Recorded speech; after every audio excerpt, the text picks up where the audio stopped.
The first condition is the contract which can be ratified is only the contract which has been done by an agent who has exceeded his authority or has been done by someone who has no authority at all.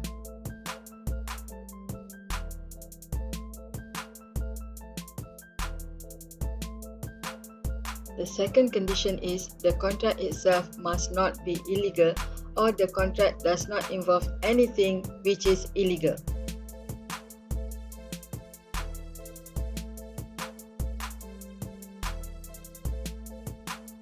In this case, when the agent makes the contract for the principal, he has forged the signature of the principal, and of course, this is illegal, and therefore it was held that the principal cannot ratify the contract.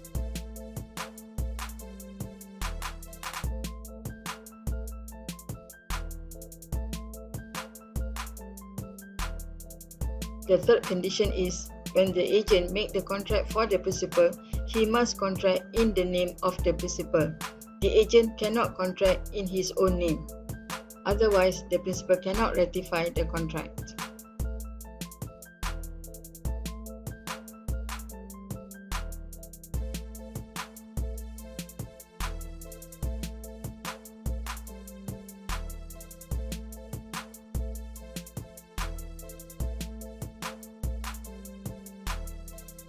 In this case, the agent had exceeded his authority.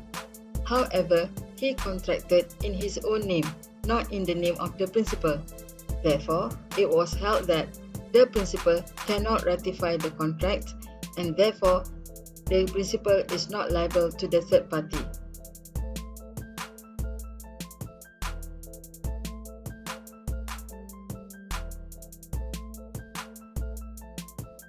The fourth condition is, at the time when the agent made the contract, the principal was really exist. Ini bermaksud principal benar-benar wujud pada masa tersebut. It does not mean that the principal must be there with the agent when the agent made the contract. What is important that there is a principal for the contract. It is not that the principal must appear together with the agent when the contract was made.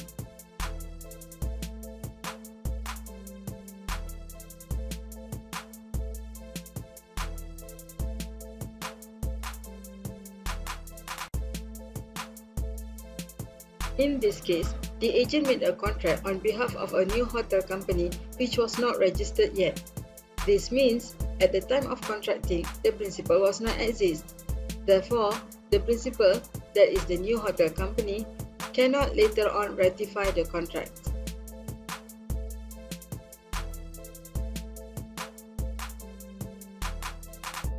The fifth condition is, in order to ratify, the principal himself must have contractual capacity, meaning the principal himself must be an adult, must be of sound mind, and not a bankrupt or insolvent person.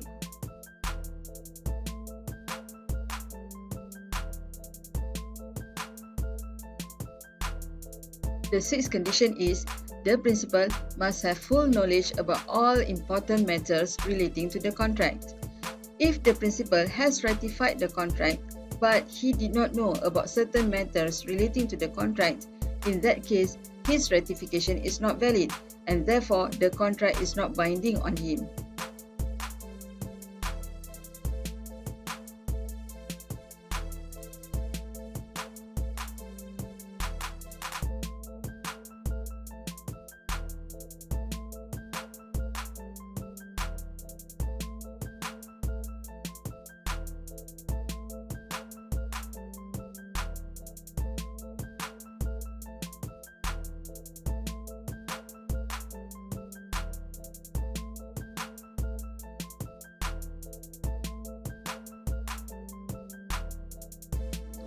The seventh condition is the principal must ratify the whole contract. If the principal wants to ratify the contract, he must accept everything under the contract. He must accept all the terms and stipulations under the contract. If the principal only wish to ratify part of the contract and refuse to accept or reject the other part of the contract, in that case, the ratification is not valid.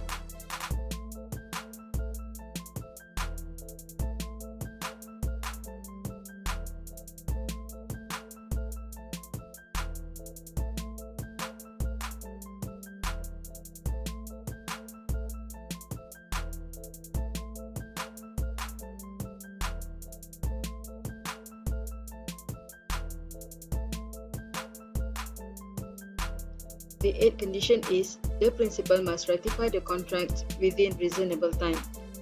The principal should not delay in making his decision either to ratify the contract or not. And what is reasonable time is, it depends on the condition of the parties and the importance of the subject matter of the contract.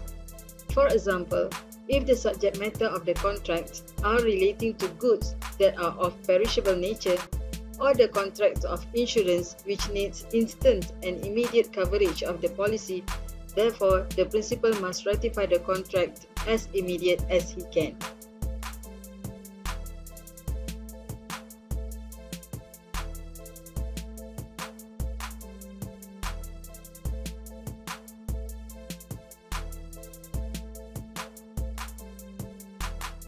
Since eggs are of perishable nature, when the principal tried to ratify the contract after 1 week, it was held that the ratification was unreasonable or too late.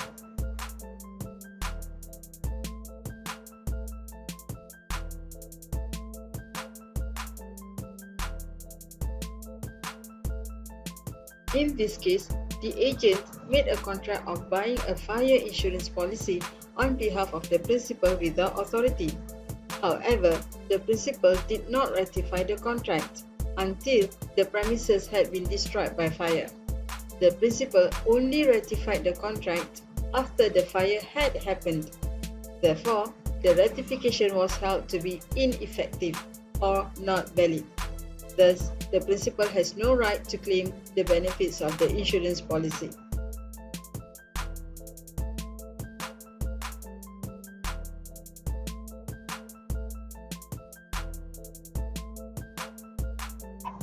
This means the principal cannot ratify the act of his agent which is unfair or oppressive the rights or interests of the third party.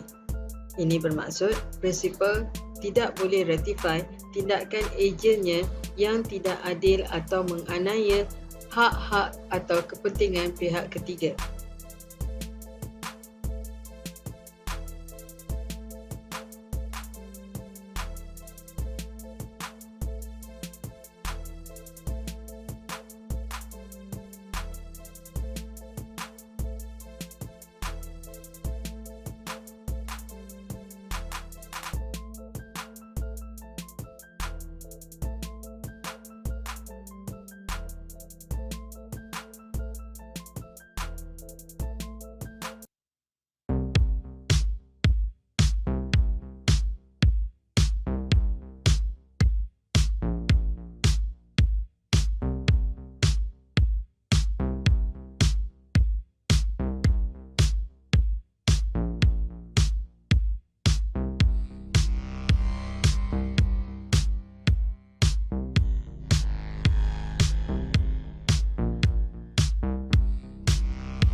Created using Powtoon. From the illustration, the tenant was given the rights to evacuate the premise with 3 months' notice, meaning the tenancy agreement between her and the landlord is terminable with 3 months' notice.